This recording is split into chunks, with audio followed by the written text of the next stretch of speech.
All right. Welcome to the Front Row podcast. This is Coach Mark Gottfried. And like always, I'm having a lot of fun. And I've had some amazing guests. And today, I'm really excited because I've got somebody who's near and dear to my heart.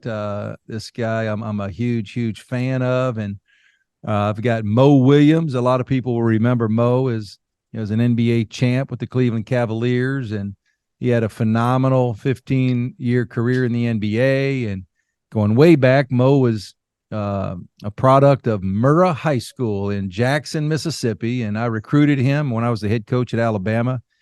And he could have went anywhere in America. Everybody in the nation wanted him. He was the number one point guard in the country as a high school senior. He came to Alabama and made a instant, unbelievable impact, and was the National Freshman of the Year, was the SEC Freshman of the Year, first team All SEC, and ended up leading us to a number one ranking in the country. And so anyway, we had just a phenomenal run. So anyway, welcome, Mo. I'm glad you're here.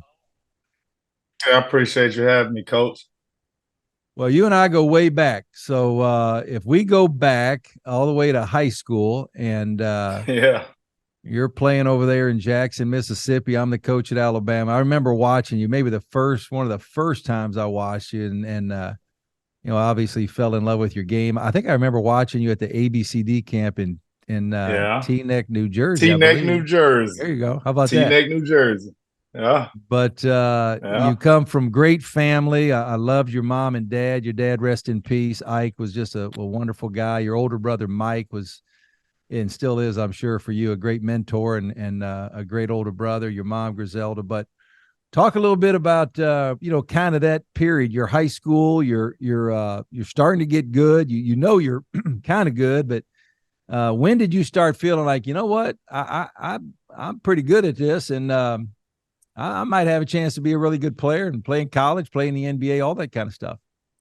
Exactly. It's funny that you asked me that because I tell kids this story all the time, and hopefully you got some young viewers on here that's aspiring to be, you know, uh, maximize their potential on professional level or get to that point, right?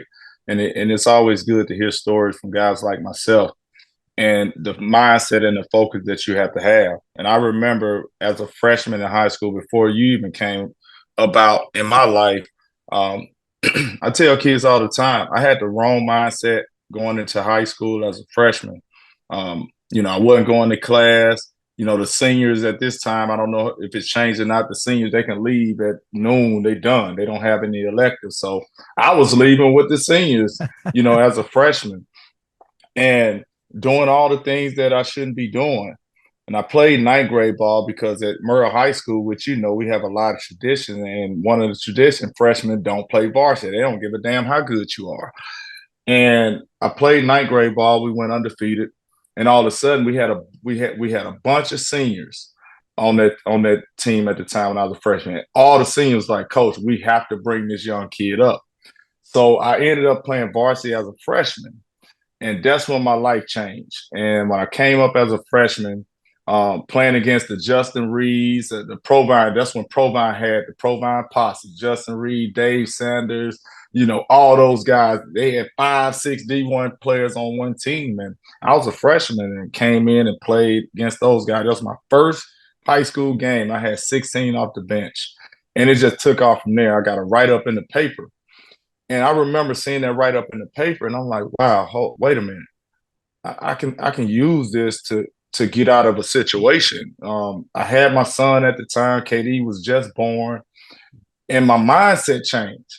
And that's why I tell kids all the time, it's a mindset. And my mindset changed drastically. I went from hanging with knuckleheads to actually becoming friends with guys that had the same mindset that I had. And I was in the gym all day, every single day. And to put it in perspective, a year later, that's when you see me, right? So all the work that I put in from that year, from when you saw me, in my game just kind of just started going in that trajectory. And that's when the rankings came out. And back then, there was no social media, right? So you didn't really see those guys that was ranked or whatever the case may be. It was just paper, or you'll see a clip with names, but you can't see them. Right. So I remember the first tournament I went to, it was Bob Gibbons. Right. You remember Bob Gibbons? Oh, yeah. Yep. So we go to Bob Gibbons, and I'm playing with the New Orleans Jazz with Thad Boucher, and we're loaded.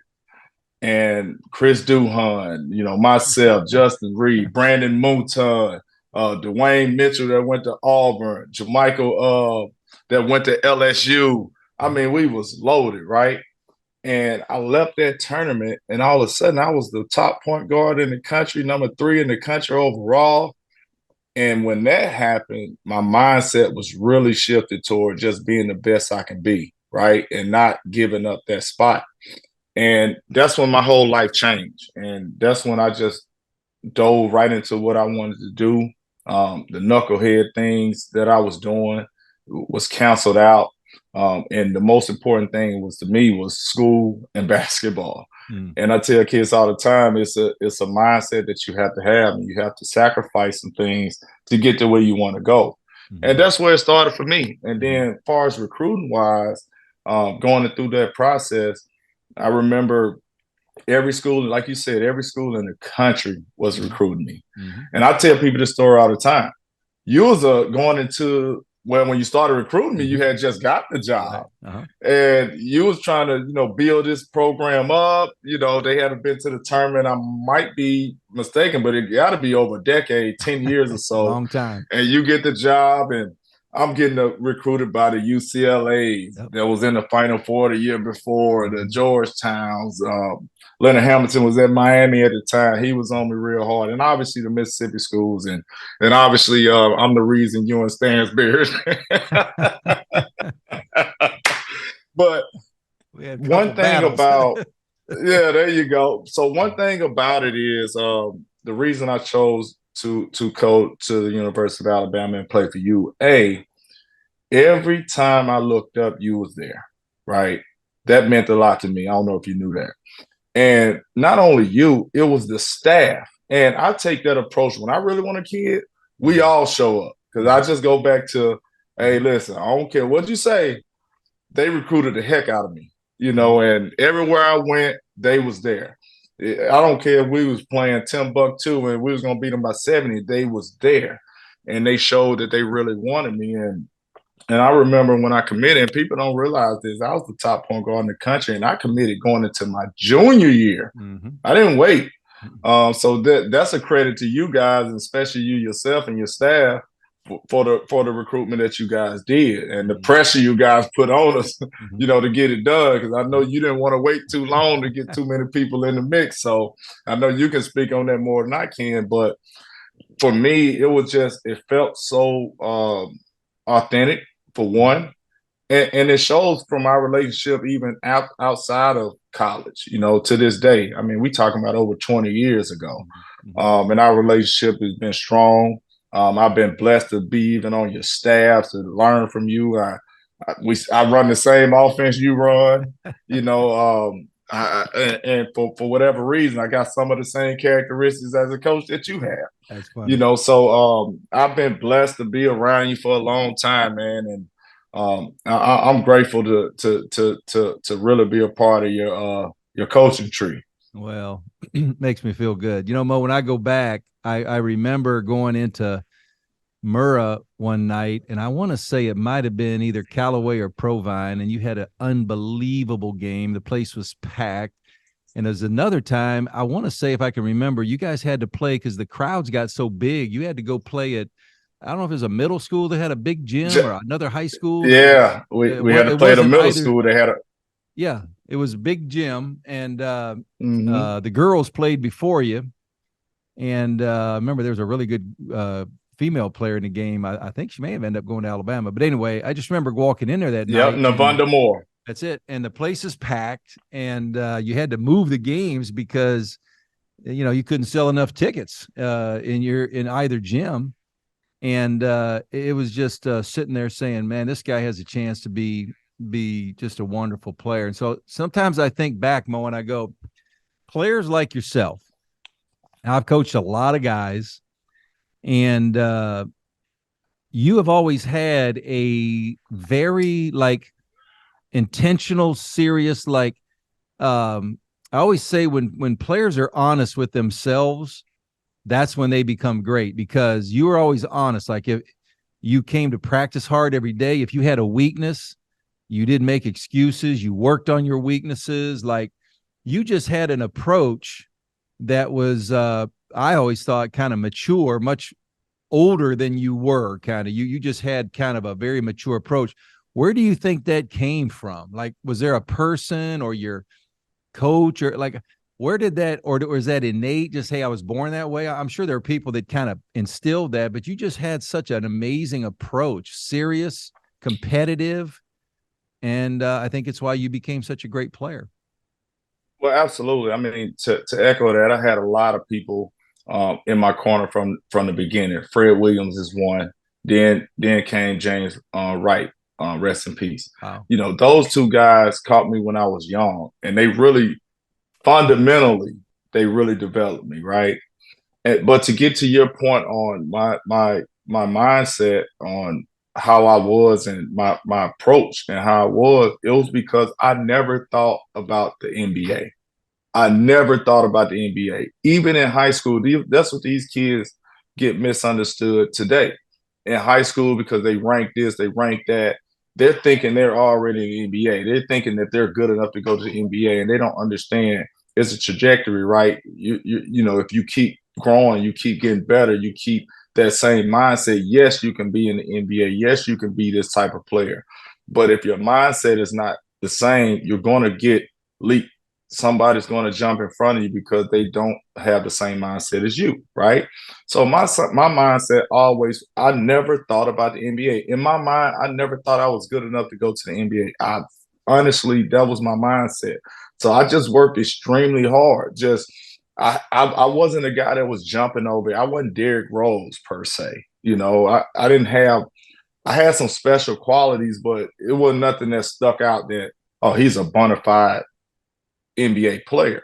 So I had to really be tough. I had to be mentally tough as one, but physically tough also. But I never in my mind until my sophomore year thought I can go to the NBA. I was always in my mind thought that I wasn't good enough. So I always worked extremely hard. I always had the mindset that I wasn't good enough. I always had that. And I was scared. I had a fear of failing. So my fear of failing created a mindset of doing way more than expected, so I can be prepared for the game. I can be prepared for the show. And you were, and it was unbelievable. And I tell the story so many times, and all through the years of recruiting. And you know, I had great players. Dennis Smith was a great point guard, probably ranked like you, probably the best point guard in the country coming out of high school when I was at NC State. And I've had other guys like that. But I always tell guys, you know, I never promised anybody, and you'll be a witness to this now, because here I am. I'm at Alabama. I'm pretty young. I'm relatively new. We haven't established anything yet, and I've got the number one point guard in America, and I'm just not going to promise that you're going to start, because everybody wants to hear those words. Am I going to start? You know, and you never asked me that. You never one time asked me that, but I kind of joke later in life, like, you know, I never promised Mo, but practice started on the very first practice day of his freshman year at 3:00. At about 3:05, I made my decision. I said, okay, he's my starter. but I wasn't going to promise you that, because I've always felt as a coach, if you still have to earn it, because if you're not playing well or somebody's beating you out, I can't be held to that promise. I've got to be true to it. And so even for you, as good as you were, you came in and you were just so hungry. And I can remember the early practices, and we had Antoine Petway there, who's now the coach at Kennesaw State, and we both love him to death. But you just came in, and you just competed so hard from day one. Well, even in the summertime in camp, you know, we'd play late at night during camp, and your desire for competition was just it was just remarkable. It was, and again, that's why I think you became who you still are to this day. And that was my mindset. You know, I didn't want anything given to me. You know, I didn't care about, starting, but I knew I was. I knew I was because I was gonna earn what I wanted. I always have. But to piggyback on that, coach, like I say, I got some of your characteristics. Every time I recruit, I tell them the same thing. I say, listen, I was the number one point guard in the country, and I was recruited. You know what my coach told me? Hey, I can't promise you're gonna start.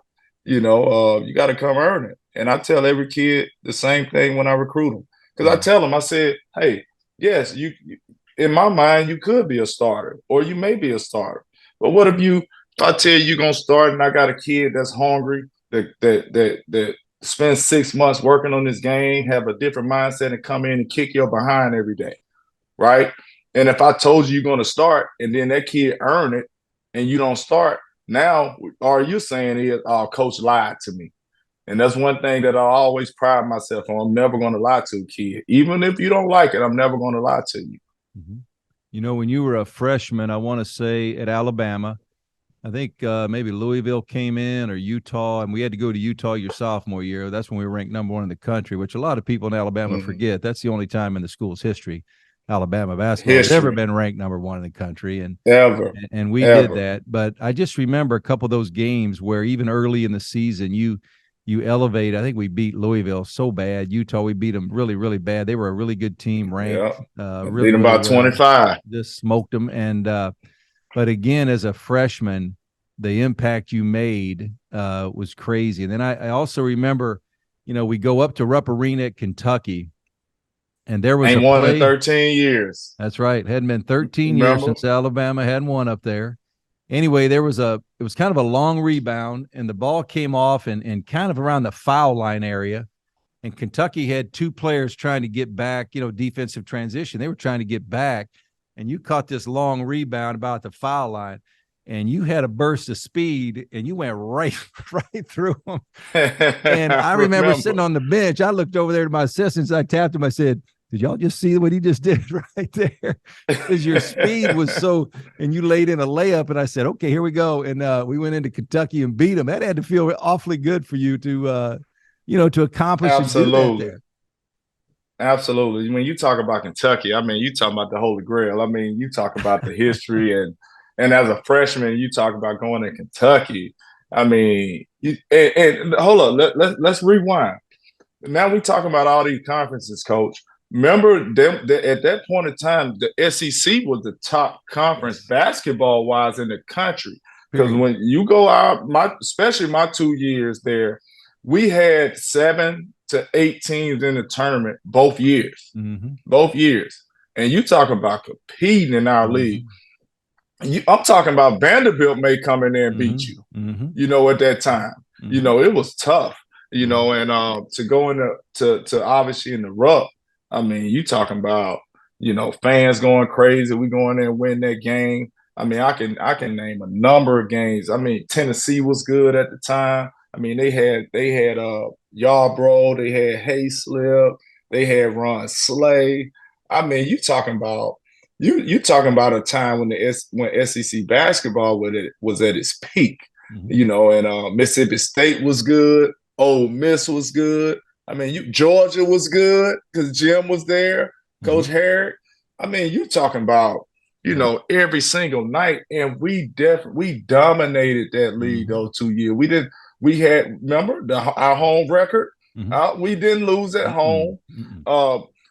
We started that sellout at Alabama. We started that, as far as basketball getting excited. So when you're talking about turning around Alabama basketball and people seeing them in 2020 and 2022 and 3, hey, listen, in 2000, 2001 to that 4 or 5 year stretch, I mean, oh my goodness, you want to talk about the players that you was recruiting. I mean, people underestimated the impact of Irwin Dudley. What he had. I mean, you talk about, how good he was. I mean, obviously, and then my freshman year, I remember going to the tournament, playing Florida International. Yep.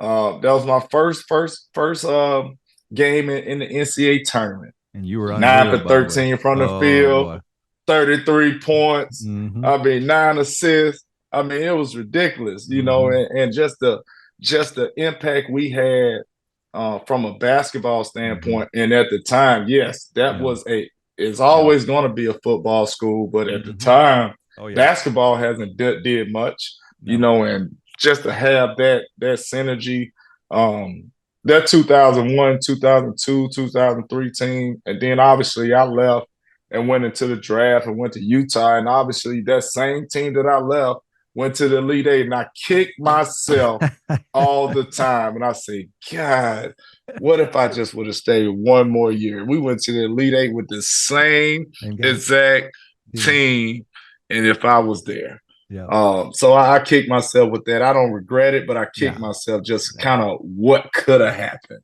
But, Coach, I want to say this before you get to your next question. You was unbelievable for me. You know, as a coach, you was the perfect coach for me. You had the perfect temperament because you never had to get on me, right? The only thing you had to get on me about is like, hey, Mo, come here, man.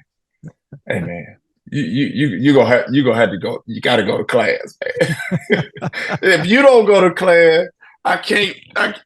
Those guys have to go to class, but that's the only time you had to get on me. You didn't have to correct me in practice. That wasn't very often, Mo. That wasn't very often. Maybe a few times I had to get on you, but not very often. Just a little bit. But that's what. Go ahead, Coach. It's interesting, Mo. When you're talking about Alabama basketball, and I played there and coached there and had a great run. But Alabama's had great players, great tradition. But I think they had won the SEC championship. I want to say in 1974. When I played as a senior, we won it in 1987. Then we won it with you in 2002. So it wasn't like Alabama was winning the SEC championship, every other year or, 3 out of 10 years. There'd been a 40-year stretch. There was only 2. And then we did it in 2002 with a great team. And I believe in what you're saying. That Florida game, Coach. Florida. Wow. Oh, my goodness, man. The electricity in that building that night. Mm-hmm. Oh, my God. Yeah. Hey, Coach, listen, I know you don't get your flowers like you should, but you had an unbelievable run at Alabama. Well, unbelievable.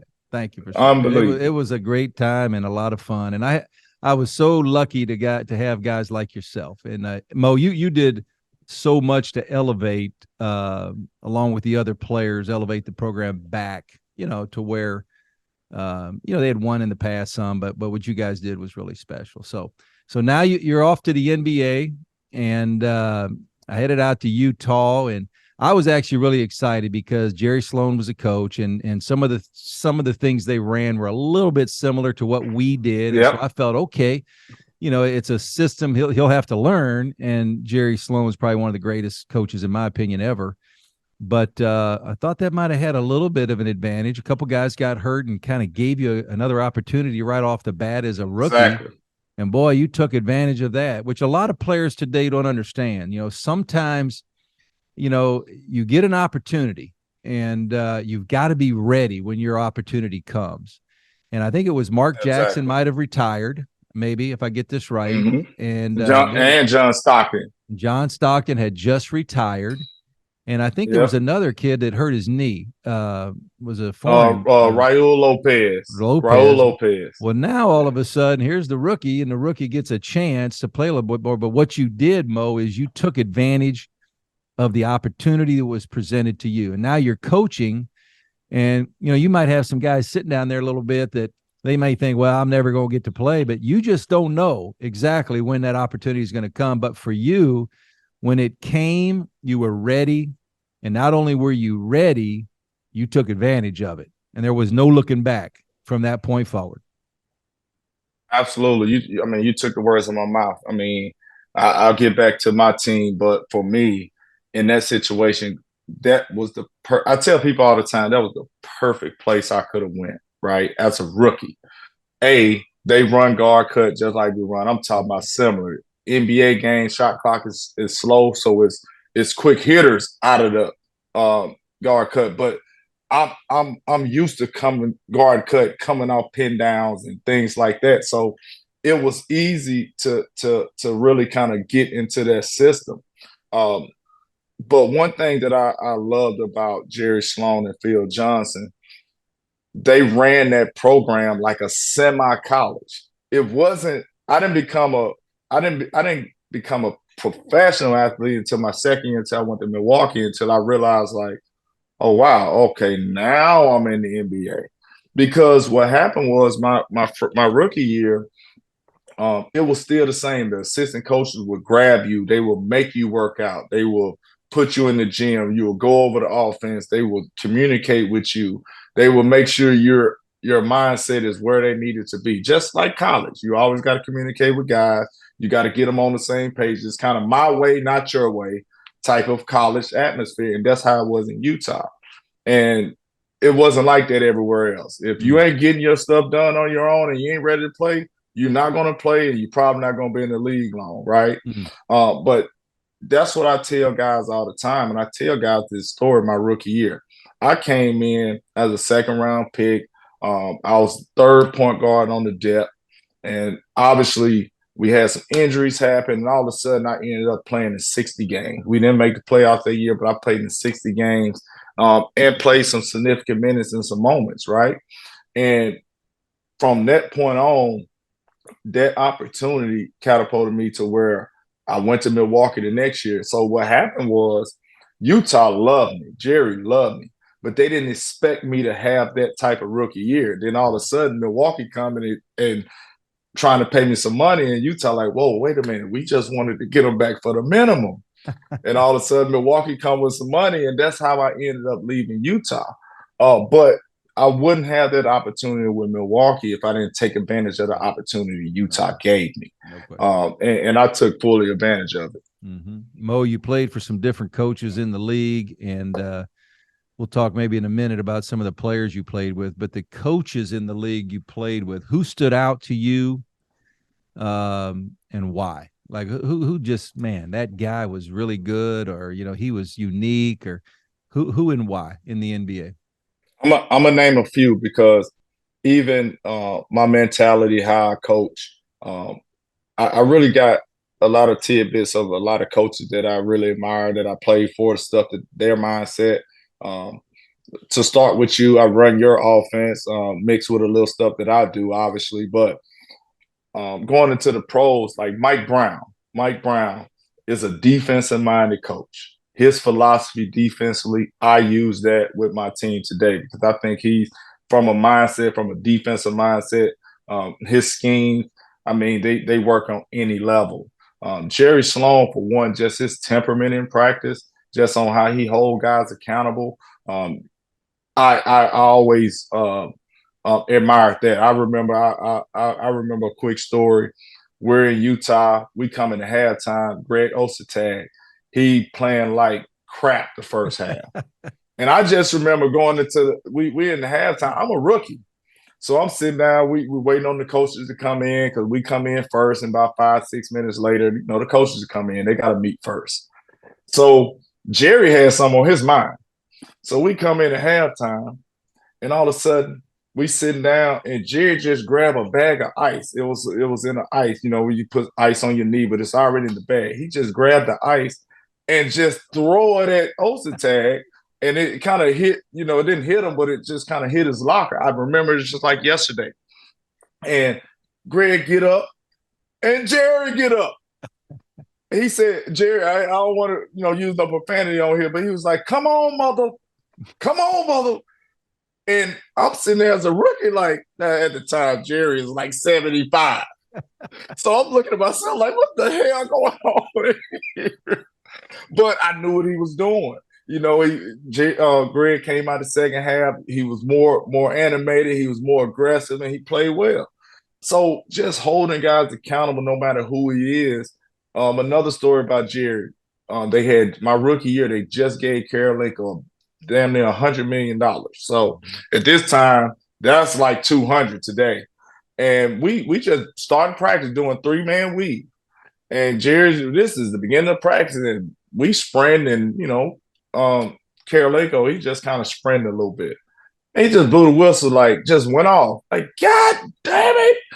You got all the money now. You don't want to. He just started going crazy. So just the accountability aspect of how he treated his players, he treated everybody the same. So I take that from him. Offensively, just movement wise, Terry Stotts is. I mean, offensively, the things that he run just to get guys the ball in space and ISOs and ball movement and body movement, that was great. So I take a lot from guys and T. Lue to end my career. Tyronn Lue, he's really good at communicating with players, right? Because he's a former player, so he's really great at getting guys to understand on what he takes. And even when guys don't like their situation, he's really good at communicating, getting guys to understand the bigger picture. So just to give you just a few guys that I admire, that I take from them and kind of build my own philosophy on how I coach and how I treat players and how I go about my day to day. Talk about this one, Mo. So you and I have talked about this many times. And I can remember clearly because I was living in Orange Beach, Alabama. I was actually sitting on the couch with Drew Powell, who was my manager, then my graduate assistant at Alabama. Then he was a high school coach at Gulf Shores High School. But we're watching television, and we're watching the night of the decision, ESPN show. You're playing for the Cleveland Cavaliers. I think you've turned down some pretty good money to stay in Cleveland because your team was good. LeBron is there. And the show starts and the decision comes on, and he makes the announcement. We've all remember it, that he's going to take his talents to South Beach. And I remember texting right away. I said, "Are you okay?" And I think your response was, "There's no effing loyalty in this league." And you were really hurt. It just hurt you. It just hurt you. You know, It did. He had an opportunity to go and play in Miami, but he left you guys. And at that point, I think you started off the next season like 0 and Man, we 0 and lost 18 or 0 and 26 in a 12, row. 26 Yes, or indeed. something. We lost. Talk about that night, like what's going through your mind and how all that came to play. That was tough because I was only 26 years old at the time. I was in my prime. And I remember that happening because, we was really good. And this is the 26, 27-year-old mindset. Well, let's rewind. So when I was in Milwaukee, I had two options. So my agent called me and said, "All right, they're gonna trade you. We have two options. We can go to LA to the Lakers, or we can go to Cleveland with Bron."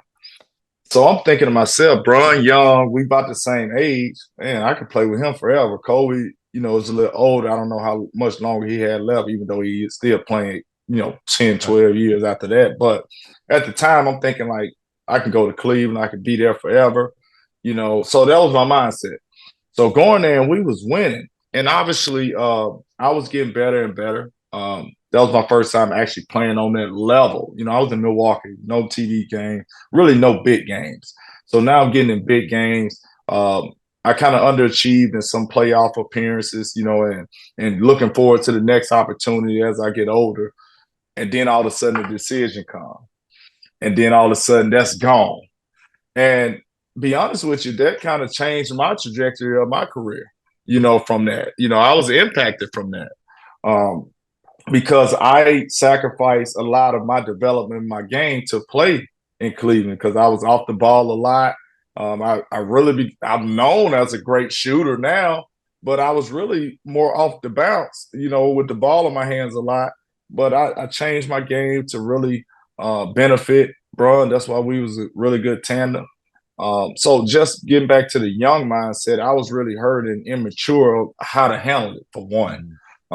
If I can go back, I'll just put my head down and keep working and getting better, and obviously just tackle it a different way, which I didn't. And that's another learning experience I give my kids on situations, how to handle it.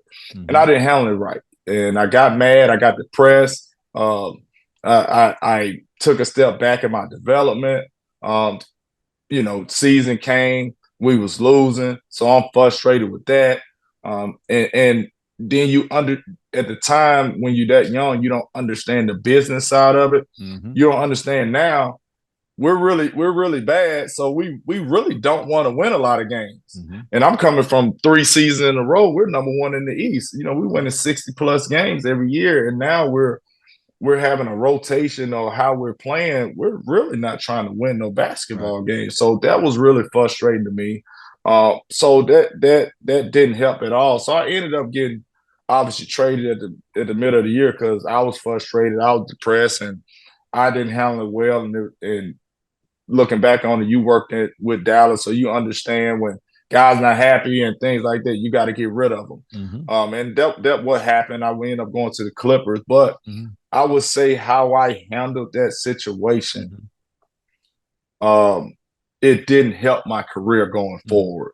I still had a really good career. I still played in some good situations, and I bounced back from it. Don't get me wrong. I was gonna say, but I just think that year and a half, I really struggled. I really struggled with kind of getting back to myself. And when I went to the Clippers and I got traded, I really kind of bounced back. Yep. But that first half of the year, I would say that was probably the toughest half of my career. Right. Just bouncing back from that. And to answer your question, I mean, it was frustrating because, you know, we was communicating before it.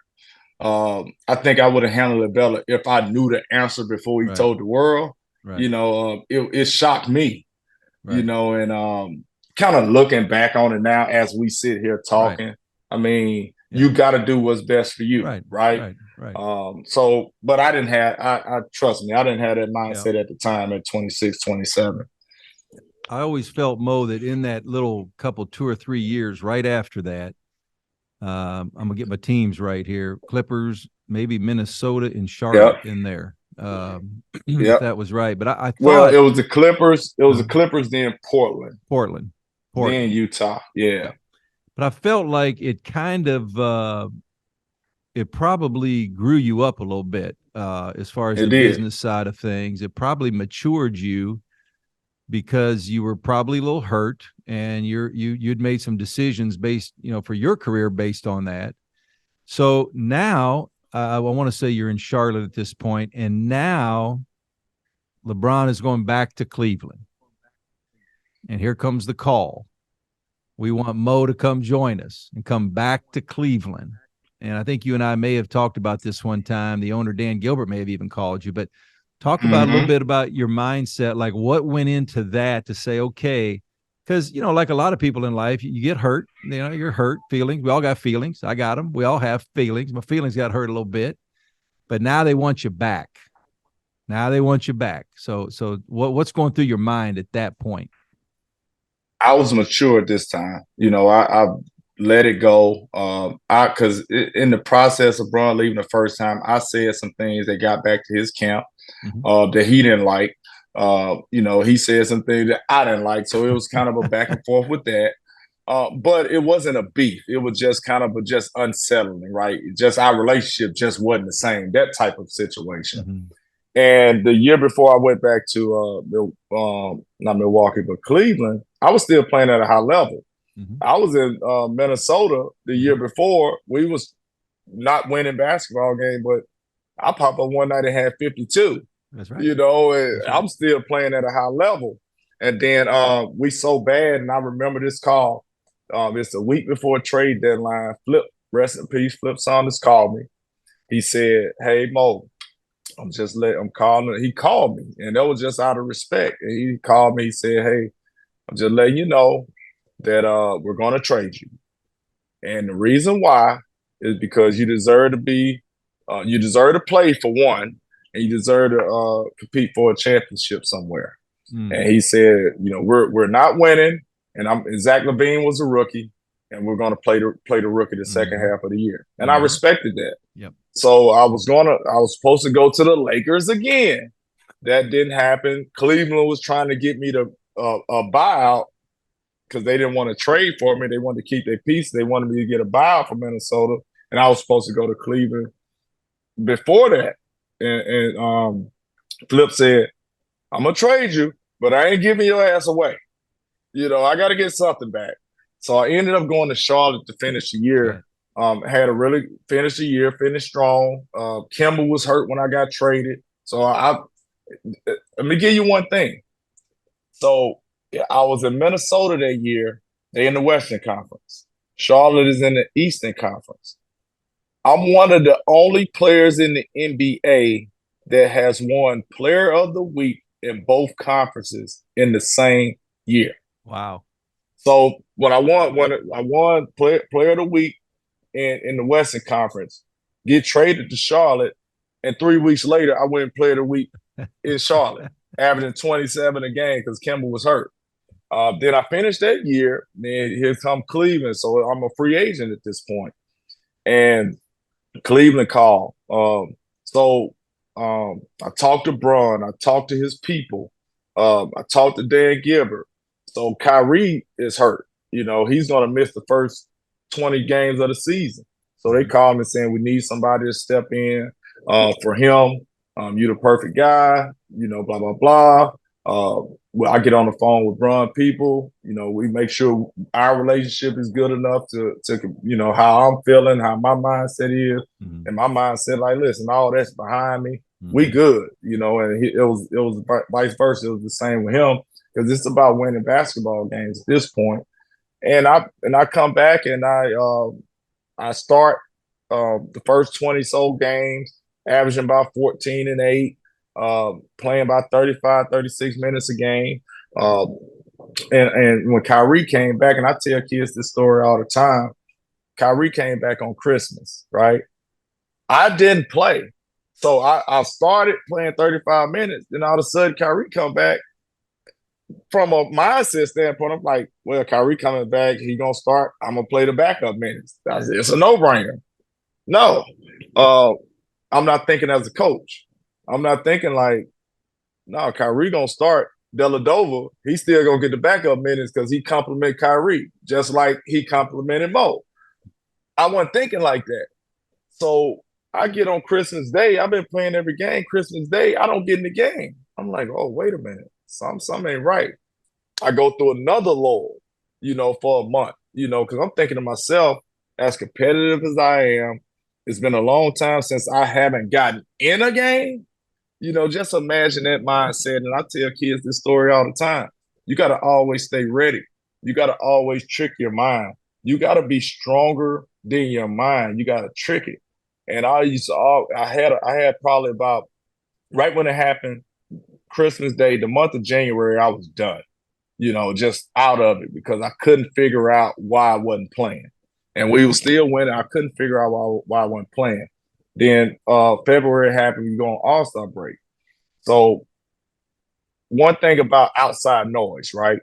You get calls all the time, and a coach, you get calls all the time. Man, why you ain't playing? Man, why he playing in front of you? Why he playing in front? It got to a point where when people call me and they say something, I say, listen, if you calling me about something negative, get off my phone. So I changed my mindset. So my mindset was, so the game starts at 7. People get there and the guys that's going to play, they're going to start warming up and doing their workouts about 4:35. I get there at 2 to 3 o'clock, and I'm going on the court with Phil Handy at the time, and we going through an hour and a half workout. I'm doing all game stuff. I'm staying in game shape, but I'm talking to him like I'm in the game. Like I'm doing I'm saying some profanity, but I'm gonna clean it up for you. I'm like, no, they gonna need me. I'm going through drills with him. He guard me. I'm attacking him like he an opponent, but I'm talking to myself. They gonna need me.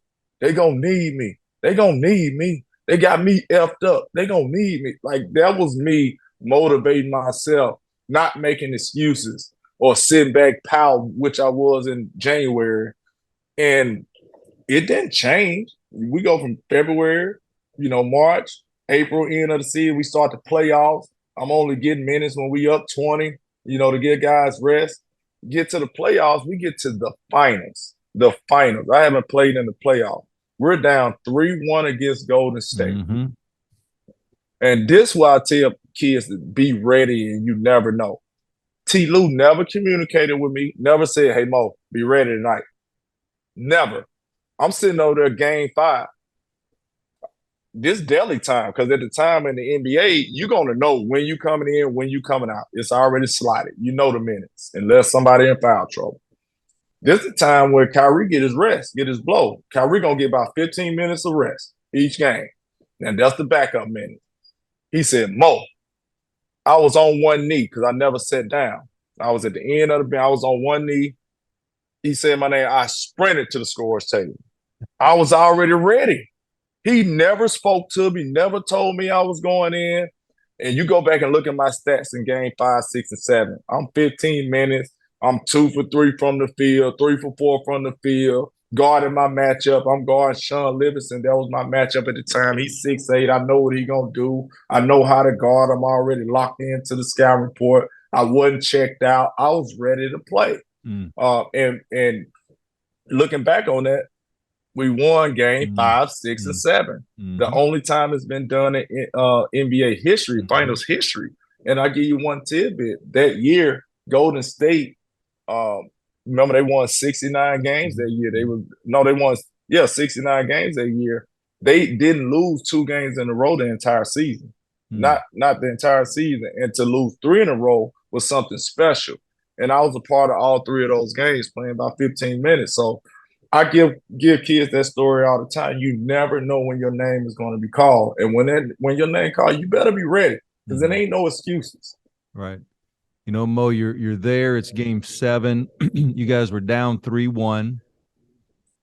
I remember, right? That's the night LeBron had that crazy block from behind too, and he chased somebody down the court and blocked a shot. Iguodala. Just absolutely nuts. But you know, I remember back in '95 when we won the national championship. I was with Jim Herrick at UCLA, and I just remember the clock. I just kept looking up there, thinking, you know, there's a minute left, there's 40 seconds left, there's 30 seconds in your mind, thinking, man, this is going to happen. Was that what was going through your mind as games, as it's coming down now that we're going to win this thing and we're going to be the champs? It's what everybody wants. It's what you can take with you for the rest of your life as an NBA champ. Those last 30 seconds to a minute or 10 or 15 seconds, what's going through your mind? I'll get to the last 30 seconds. Let me start with the game.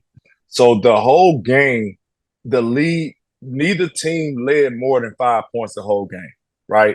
So it's nip and tuck the whole game. It can go either way. So you've been in a national championship game. Do you know the feeling when somebody got your heart and they just gripping it tight the entire game? It's just everything is so like you holding so much in because it's just so back and forth and it's just so tight and every play is magnified.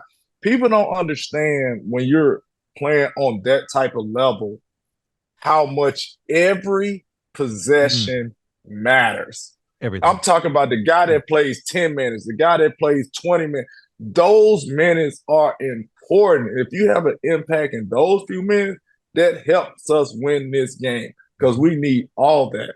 So going back and forth, and obviously at the end of the game, now it's up to the Kyries, the Bruns. I done did my 15 minutes. Now I'm over here, you know, just waiting and cheering and helping guys what I see in timeouts, you know, staying engaged. And people underestimate how much staying engaged means, when you can see things and help guys. And, hey, Kyrie, I see this, I see that. All right, I got you.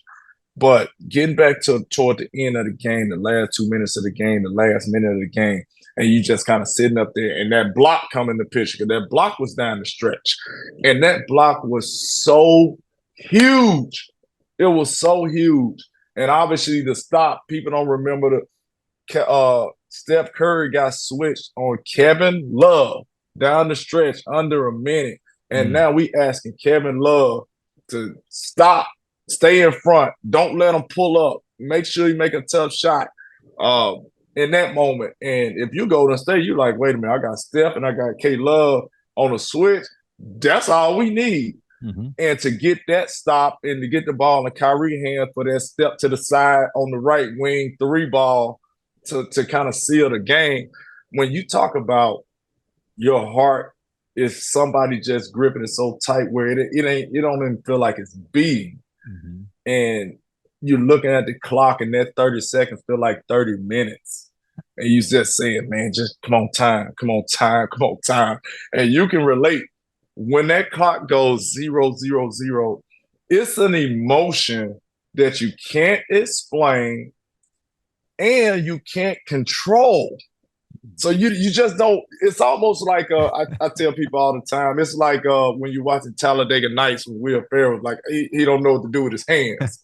You know, you just kind of looking for somebody to hug and cheer, and you don't know. You're crying for no reason, and I mean, it was an emotion that I mean, you didn't. We both have kids, a lot of them, and we've had a lot of births, right? And we enjoy. It's a different type of feeling winning a championship because every day you wake up when you start a season, your goal is to win a championship. And as coaches, we know when we have a championship team and we know when we don't, right? Right. And when you have one and you're saying, man, I don't really have a good team and compete for a championship. You can compete for a championship. That don't mean you're going to win one. Right. And I can go back to college, you know, to win an SEC championship. I mean, you couldn't tell me that didn't feel like a national championship to us. You know, like that feeling right there. And, you know, we fell short against Mississippi State in the tournament championship, which I look back on like, damn, I wish I could have that back. But when you win in championships on any level, it goes back to day one of when you guys had your first meeting and your goals that you set. And as a coach, you sit back and say, man, like the team I have now, I have a team this year for the first time as a head coach. I'm confident that we can win our conference and go to the NCAA tournament. It's the first time I felt like that, right? It's not an overachieve moment. I feel like we're good enough. We're good enough on paper, and obviously we're good enough if we go out and compete. And when you have those teams, when you win that championship, because you prepare different when you're a championship team. You know, you expect different. You know, so anything else is basically a failure. You know, you don't feel like you really maximize, you know, the team aspect of your goal. And for us, on every level, winning a championship with you, going to the NBA and winning the ultimate championship, which is the NBA championship, winning the Eastern Conference, you know, 3 years in a row, just winning, just being a part of winning, it separates your mindset of when you get older, you appreciate those things. As a coach, you really understand that they far in between. You don't get these opportunities that often. So just to be a part of championship teams and I go back to that. I mean, it was 52 years before Cleveland won a championship, and we won a championship. So they had 2 planes, and so we beat them in Golden State, Game 7. So we had a plane, then they had a plane for our family. So all the family was on one plane that came out to the game. So after the game, we get on the bus heading to our plane. You know, the family on their bus heading to their plane. So we're thinking, we getting on the plane, we all about to go back to Cleveland that night. We get in the air for about an hour, and all of a sudden we was landing. We in Vegas. The family plane that went back to Cleveland. So we on the plane. We got cigars on the plane. We got all kind of champagne on the plane. Guys got their shirt off already on the plane. Oh, man, it's an unbelievable scenery on the plane. And then they come on the speaker and say, hey, guys, just landed in Vegas. Oh, man, we partied all night. Not only the players, I'm talking about Dan Gilbert, all the ownership, all the coaches. We partied all night long in Vegas. Got on the plane. We didn't leave Vegas at 8 in the morning. Wow. Got back on the plane at 8 in the morning. We flew to Cleveland. Landing in Cleveland probably about 10 o'clock a.m. It's 30,000 people at the airport that morning to see us. I mean, unbelievable feeling. Then goes to the next day, the parade. It's 1.5 million people downtown at the parade. And I don't know if you guys have been in the parade before. and you going through the what they call the barricade, Mm-hmm. the whatever, when you Mm-hmm. kind of in the car going by, Mm-hmm. typically, people on the side of the street where, you just waving at them. It's so many people where when we're going down the street, I can stick both of my hands out and slap both of everybody's hands. People's feet, it was so tight. Some people's feet was getting ran over on some cars. Mm. It was unbelievable. It's people, if you go back and look at pictures and photos and video, it's people on top of lights, on top of buildings. It's unbelievable. And we only went around one block, and there was so many people there. The parade was supposed to last for 2 hours. We started at 9 a.m., supposed to be back in the arena at 11. We didn't get back to the arena until like 4 o'clock. We just took one block. It was that many people, man. I mean, you talking about a surreal moment. Um, I'll take those moments for the rest of my life. Yep. Yeah. Yeah. And you deserve it. And you did it. Mo, let me ask you this one here. So I think every generation of player, we kind of we look forward to the current generation, and we might say, these guys aren't as tough, or they're this, hey, my group back then, and I played in the mid 80s, and our group was tougher than this group, and we didn't, blah blah blah, old school. And was you coach now? You're the head coach at Jackson State. Are you seeing some of that with young players, like some of that might be missing? They've maybe been coddled too much, or not. Maybe you don't see that. I don't know. What's your take on this generation of player compared to maybe your generation when you were coming up through high school and college? They soft. I ain't gonna lie to you, Coach. I say it all the time. They soft. It's just different. I mean, they miss too many practices. They miss too many games. I mean, I give my players a story about me all the time. I tell them, I say, God, let me explain something to y'all. I've never missed a practice. Ever. Like I've never missed a practice. Neither did I miss a game. And I played every minute. Yeah. And I've never missed a practice. And I said, God, let me explain something to y'all. Y'all don't practice number 2 hours. We practice 3 hours a day. And after every practice, we on the line running every day. Every day. Y'all get more days off than anybody. But y'all always hurt. If we go too long, you can't finish, you lose focus. They soft mentally, they soft physically, and I just think that they grew up they grew up like that. Just the high school coaches, the AAU coaches, they ain't had those practices. It's hard to coach. I mean, obviously, I would say, every coach had this. You got some guys that just hard to coach at times. But more so, I think a better word, kids today is more delusional than anything. They think they're better than what they really are. And one thing about me, I'm a straight shooter, so I'm gonna tell them who they are and what they can be. But to answer your question, they are soft. Guys miss too many practices. Guys miss too many games. I mean, you sprain your ankle. I come from a time where you just tie your shoe up a little tighter and just get back out there. Ain't no sit down and missing a week. Listen, hey, Coach, I got guys that diagnose themselves. I had a guy sprain ankle. I said, they own die. I say, yeah, Coach, it'd probably be about a week, Coach. Like, who told you that? Like, how do you know? So to answer your question, they soft. They soft these days. I got you. All right, here's one for you now. Here's another one. So you tried, as successful as you've been in every phase of your life, you just haven't been successful at having a birthing a baby girl. You've accomplished the baby boy thing. You've got that one done. Yeah.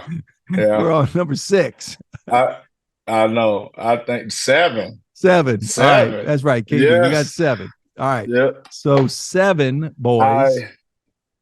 And if you could, I ask this question a lot, but if you could if you could just give those 7 boys a 1 or 2 or 3 characteristics, if you said, man, I just want you guys to have this characteristic right here, and it could be anything. I'm just curious for you, and sometimes people realize parenting is hard. Parenting is hard It because is. you want your children sometimes to be a certain way, and sometimes you can mold them into it, but sometimes it's difficult, or sometimes it takes them a long time to get it. They just don't get it till forever. But for you, if you could gift them, Mo, if you could tell those boys, say, I want you to have these characteristics in your life, and I can give them to you right now, what would they be? Exactly. I mean, for one thing, is integrity, right? You got to be confident about yourself. Obviously, you got to be respectful. And when you have those type of things, just in your characteristic, who you are as a person, just being a good person for one.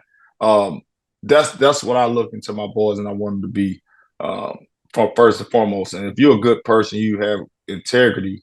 Now you have good work ethic, right? You have goals that you want to set, and you can obtain them. So for me, it's integrity. It's your character, who you want to be, because not only do you represent me, but you obviously represent yourself. And at the end of the day, that's all you're going to have when everything's done, of what they say about you and who you are. So for me, but when you look at, you have, the numbers of kids like I do, all of them different, and one thing about me, what makes us good coaches is we coach all our players different. They have different personalities. So I coach, and I use this word, I coach my kids different, because parenting is coaching. It's coaching your kids. You gotta call them, you gotta get on them, you gotta let them be sometimes. You gotta let them make a mistake. You gotta let them grow. Sometimes you're just mad at them and you don't want to say nothing to them. So it's parenting is coaching. So that's why I feel like, I treat my players like I tell my kids, my players all the time. I have 7 boys. I treat you guys just like I treat my kids, no different. And parenting is about coaching, and obviously they're your kids, so you want them to be successful. You want them to follow in your footsteps, but I'm not a guy that want my kids to follow in my footsteps. I want them to be who they want to be, and I feel like you the same way, Coach. And I've been around you. I've been around your kids, and they all different. They all got their own thing, and I can tell from you, like, listen, as long as you ain't out here doing no crazy stuff, and you're going in the right direction, I'ma support it, right? Even if I don't like it at times, right? I can support it, but you ain't just gonna be out here doing nothing. Right. And going in a direction where I know it's not going to be successful. That's the only time I'll step in. But you got to have, my biggest thing as a parent, you got to have something to strive for. You got to have some sort of goal, because without a mission, you have nowhere to go. You have no direction to go. That's right. Mo, my kids, they obviously love you a lot, and they've been around you and coaches. And man, I'm your biggest fan, your cheerleader. You're at Jackson State now as the head coach. I think your next 10, 15, 20 years, your career is just going to be phenomenal. You've never not won, ever. You've never not won. You've always won. You've always found a way to win. Even at Cal State Northridge, our second year there, outside of the COVID thing happened in that March in 2020. We was going to the tournament, Coach. We were the best. For a school that had no business to ever go, we were going, and the NCAA tournament got canceled. But anyway, man, I'm proud of you. I love you to death, Mo, your family, your brother Mike, everybody. You guys have just always been amazing your whole time. So I wish you the best of luck, and I know you got some great games coming up, man. But I'm proud of you, Mo, and thank you for coming on today. I appreciate it, Coach. Love you, man. I tell you that all the time. So it ain't like it's nothing new. I love you. That's authentic. That's obviously, man, what you've done for me. Because what guys don't understand before you let me go, where you choose to go to college is typically your most important decision, because that guy has a huge impact on your next career. And listen, man, you was a man of your word. You told me I had to earn it, but you did tell me you was going to put me in a position to be successful, and that's what you did. And hopefully I made you proud in the process. Well, you did, Mo. Thank you very much. You're the best. Appreciate it.